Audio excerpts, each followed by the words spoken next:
Selamat bertemu kembali dalam LM Podcast kali ini. Pada kesempatan ini akan membahas tentang membaca arah ekonomi bagi pelaku-pelaku bisnis. Dan kita akan berbincang-bincang dengan Dr. Willem. Terima kasih Pak Temen.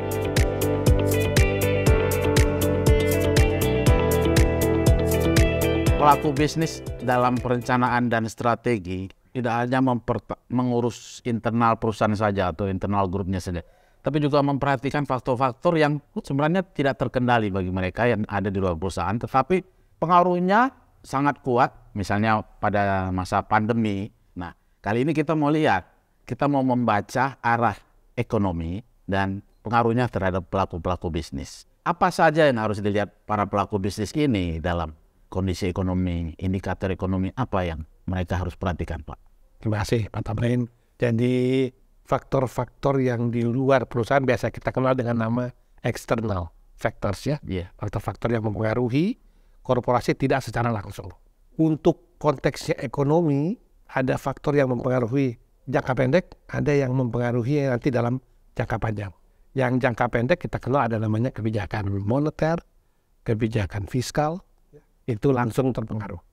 Tetapi ada yang jangka panjang, misalnya dalam hal pendidikan, dalam hal pembangunan ibu kota baru, dalam hal pembangunan yang impact-nya baru terasa jangka panjang. Nah, yang jangka pendek ini kita tahu dan kita alami sendiri bagaimana faktor-faktor eksternal mempengaruhi dunia bisnis kita. Kita mulai dari yang jangka pendek, Pak. Inflasi Indonesia itu pasti sekitar 10%, malah kadang-kadang lebih per tahunnya. Rupiah terhadap dolar itu tidak anjlok seperti negara-negara lainnya, tapi ya kita pelan-pelan ya merangkak turun ya, artinya nilai tukar kita juga makin rendah tapi pelan-pelan. Kemudian tingkat bunga di Amerika itu tingkat bunga sekarang 4,75%, itu sudah suatu hal yang aneh gitu ya. Tapi di Indonesia itu tingkat bunga 12% itu biasa-biasa saja. Itu apa yang bisa kita mengerti dari kejadian seperti ini, Pak? Determinan atau faktor yang mempengaruhi ekonomi memang banyak. Indikator tadi sebut ya. Memang kunci di awal itu di inflasi, harga. Kalau harga kita lebih mahal daripada harga di negara lain, maka konsumen atau mungkin pedagang, lebih tepat ya, itu beli dari negara lain. Selama mata uang kita berpindah keluar dari batas atau border terhadap non-resident, maka mata uang akan melemah. Jadi selama inflasi lebih mahal, maka orang akan membeli dari luar, gitu gampangnya ya. Kalau inflasinya tinggi, supaya orang masih mau bersedia menempatkan dananya di simpanan, dia mesti lebih tinggi dari inflasinya. Jadi kalau inflasi naik, suku bunga pun ikut naik. Ini fenomena yang disebut dengan fundamental. Jadi ada dasar teorinya. Tapi pertanyaan tadi berarti, kenapa inflasi kita sering memanas? Untuk suatu ekonomi yang bergerak, sama dengan kendaraan kita dipakai terus, memang bisa mengalami overheating. Mesinnya panas. Siapapun mau gajinya naik. Nah, kalau kita nggak mau gaji kita naik, inflasinya namanya 0%. Begitu kita minta naik gaji, berarti kan kita dibayar lebih mahal nih, lebih banyak uang yang beredar untuk membayar kita. Nah, jadi fenomena inflasi ini bisa dibilang tadinya ada pada tingkat tertentu yang masih wajar, tetapi pada tingkat tertentu sudah mulai nggak wajar.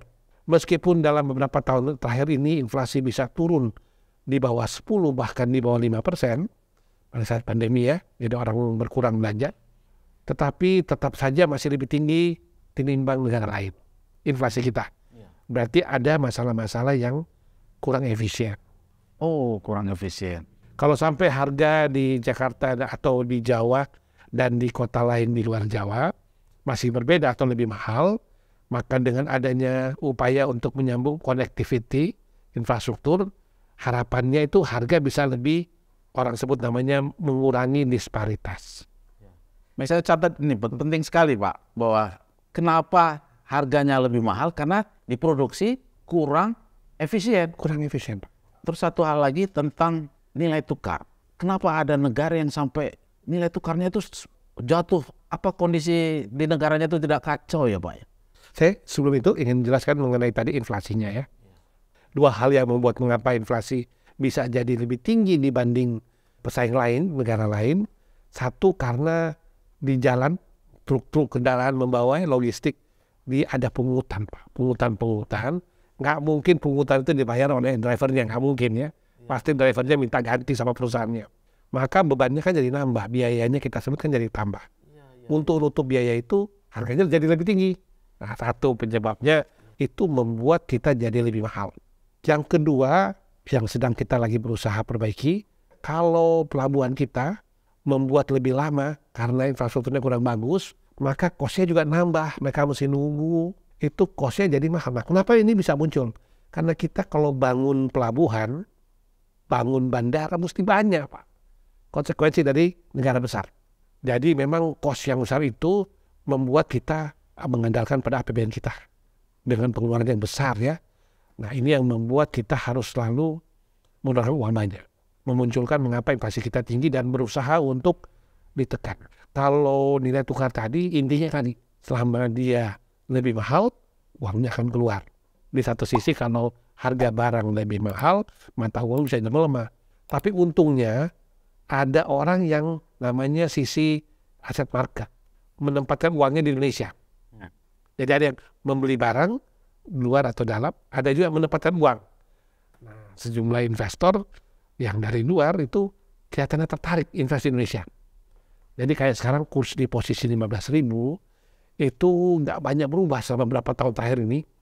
Karena meskipun kita masih kurang efisien dan terus ditekan lewat pembangunan infrastruktur, tapi pada pihak lain ada sejumlah investor yang juga terpikat untuk menggunakan modalnya pada ekonomi kita. Nah, kombinasi dari kedua inilah membuat rupiah dalam posisi seperti tadi. Kalau kita bandingkan dengan Malaysia, kok bisa $1 sama dengan hanya 1 digit ya, 4, sekian ringgit, kita kan 15.000 Pak. Nah, tanpa 15.000 itu memang PR besar bagi upaya untuk menciptakan efisiensi bagi ekonomi kita.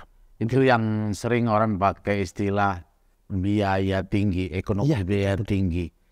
Tingkat bunga tadi termasuk nggak Pak? Di luar negeri itu tingkat bunganya 3%. Itu 21. Ya, kita di sini 12% itu sudah yang pelanggan lama. Itu apakah tingkat bunga yang tinggi di Indonesia itu termasuk bagian dari tadi Pak, yang biaya tinggi tadi Pak? Iya, pastinya ya ada hubungannya.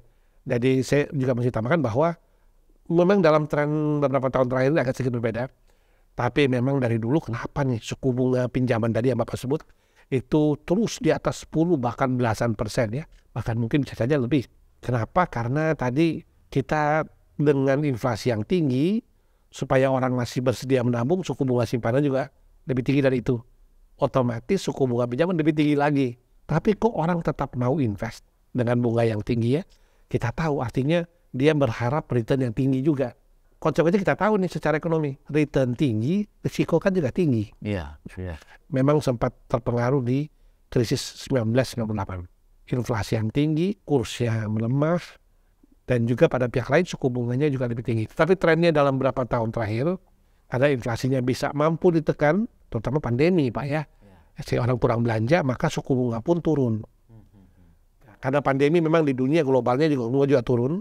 Dan itu bisa 2 tahun. Nah ini kembali kalau dalam perkembangan yang sekarang, biasa kalau lama seperti ini, orang merasa sudah seperti itu keadaannya. Membuat, kalau kasusnya pada kasus Amerika Serikat, mereka pun mengeluarkan pinjaman-pinjaman pada sektor-sektor yang berisiko tinggi ya, yang tadinya tidak masuk dalam prioritas alokasi pembiayaannya, tapi dengan bunga yang rendah, bisalah mereka kembalikan pinjamannya. Tapi setelah itu ternyata bagaimana? Bunga pun mengalami kenaikan. Kita tahu case yang belakangan ini beberapa bank papan tengah, papan bawah lah ya di Amerika Serikat itu mengalami goncangan atau ada namanya bank panics, bank runs istilahnya. Ini kita bisa melompat ini ke investasi ya, berkaitan dengan investasi tadi. Kalau di Indonesia ini yang lagi kita galakkan itu adalah hilirisasi Pak. Bagaimana meningkatkan investasi jadi tidak menghasilkan hanya barang mentah Pak. Bahan-bahan mentah itu diproses dulu di Indonesia supaya yang diekspor itu menghasilkan nilai tambah lebih banyak. Prakteknya tuh hilirisasi itu seberapa rumit ya Pak ya? Ini udah berpuluh tahun Pak. Kita mengandalkan ekspor pada sektor yang primer, yang hulu tadi ya, dan kemudian mengimpor yang hilir tadi ya. Jadi yang kita ekspor yang hulu, yang kita impor yang hilir. Bertahun-tahun Pak. Semestinya sih kacau sebetulnya, tapi karena volumenya yang hulu banyak, Jadi harganya kan jauh pastinya ya. Kita jualnya 100, kita belinya 1000. Nah ini ya, karena hilir kan mahal Pak. Kita beli mesin itu, pesawat kalau beli itu bisa mungkin 10 miliar. Spare partnya mungkin bisa cuma ratusan juta kalau jumlahkan ya. Kita selama ini seperti itu. Karena kenapa? Karena volumenya banyak. Sawit, batu bara, atau sekarang banyak ya sektor-sektor yang Kalau dulu kayu, Pak. kayu ya. Itulah yang membuat kita merasa aman. Nah, goncangan di dunia, mungkin di Eropa dan sebagainya, itu membuat keadaan ini tidak gampang. Artinya volumenya tidak seperti yang kita harapkan dulu banyak. Itu agak goncangan karena volumenya berkurang, maka kalinya itu munculkan mengakibatkan kita bisa defisit. Oke. Nah, namun karena ada pandemi, ada perang di Ukraina, kondisinya membuat kita surplus dalam perdagangan kita selama sudah sekitar 30 bulan terakhir. Tapi ini watch out, artinya ini was-was ya. Kita biasa kalau lama membuat kita lupa. Kita mesti selalu hati-hati supaya kita bisa mempertahankan konsistensi mendapatkan hasil ekspor yang lebih baik.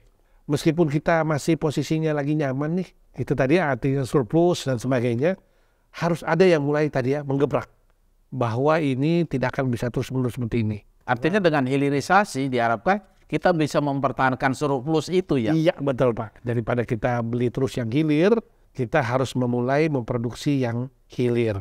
Baik yang barang perantara maupun barang akhir ya. Prakteknya Pak, yang terjadi di Indonesia, kita masih harus melibatkan pihak investor asing untuk melakukan hilirisasi. Jadi kita perlu alih teknologi. Alih teknologi untuk bisa nantinya menjadi mandiri melaksanakan hilirisasi. Dan sudah kita menghasilkan produk-produk hasil hilirisasi. Tapi kenapa hasil hilirisasinya murah amat jualnya? Untuk apa hilirisasi kalau produk hilirisasinya murah? Bapak ada pendapat lain nggak? Memang kita harus identify ya, masing-masing industri, sektornya, dan kendala yang muncul pastinya tadi halal tadi ya, sehingga hilirisasinya dapat mencapai apa yang diharapkan. Karena di lapangan memang nggak gampang, ada proses-proses yang kita mesti masing-masing mengimpor. Hitungannya mesti ada nih ya, impor ini untuk kepentingan kita yang jangka panjang ekspor.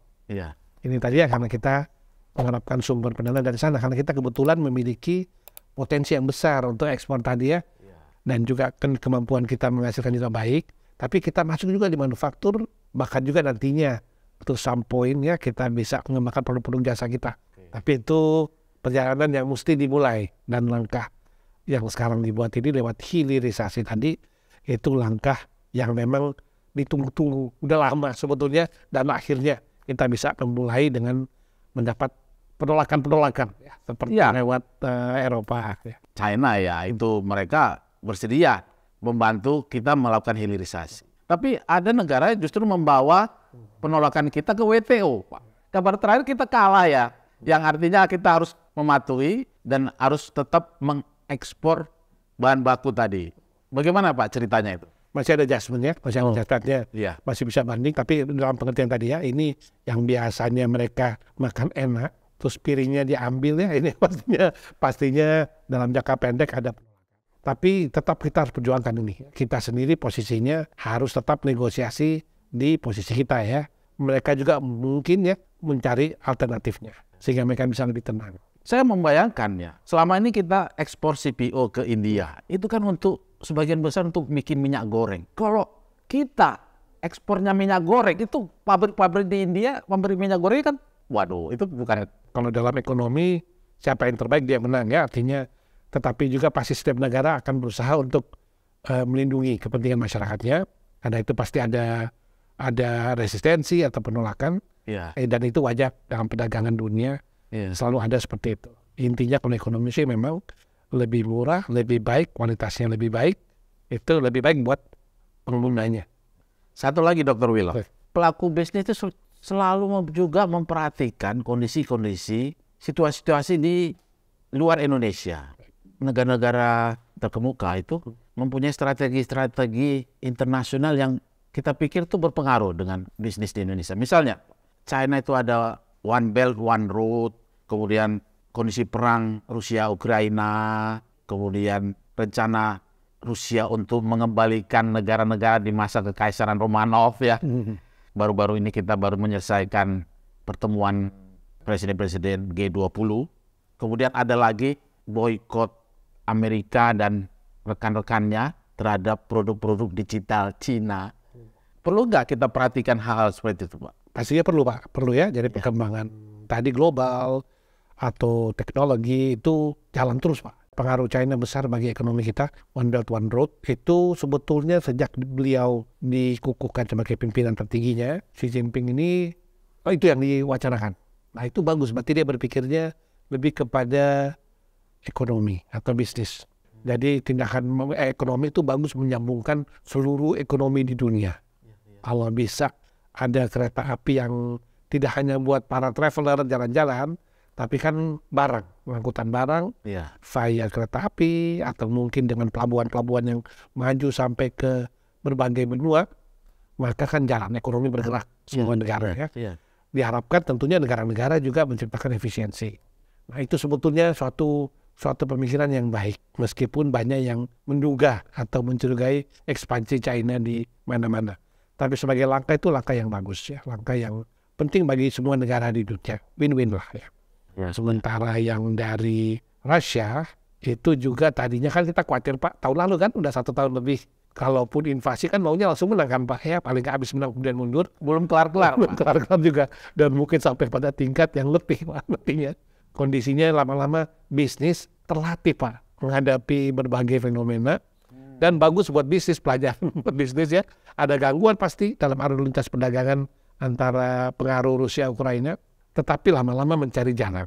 Mereka ini ya harus mengadaptasi cepat ya. Cepat. Jadi ada strategi negara-negara terkemuka itu yang menguntungkan dunia global, jadi meningkatkan perdagangan antar negara sehingga menjadi peluang bagi pelaku bisnis di Indonesia. Tapi ada juga yang sedikit mengganggu ya, dan mereka beradaptasi. Friksi. Kalau tadi soal boykot digital itu berdagang juga bagian dari perdagangan ya. Tapi nantinya memang digital itu namanya juga istilahnya machine learning. Mesin yang belajar dengan kelakuan kita yang mungkin sering konflik. Ya moga-moga suatu saat akan bisa membantu. Kan sekarang dengan robot, ChatGPT, OpenAI dan sebagainya ini kita jadinya dibantu oleh satu faktor produksi baru. Jadi bahagialah di Indonesia ya bisa tetap mengadopsi produksi dari negara terkemuka A, negara terkemuka B. Di Indonesia semua bisa, tidak ada yang diboykot. Hubungan baik, penting hubungan baik kemana-mana ya. Baiklah, perbincangan yang menarik sekali. Sayang kita harus akhiri, nanti kita lanjutkan sesi lain Dr. Wilong. Terima kasih. Sama-sama. Demikian tadi rekan-rekan LM Podcast. Pada kesempatan yang lain kita akan berbincang lebih dalam lagi. Kita akhiri dulu pertemuan kita kali ini. Terima kasih, sampai ketemu kembali.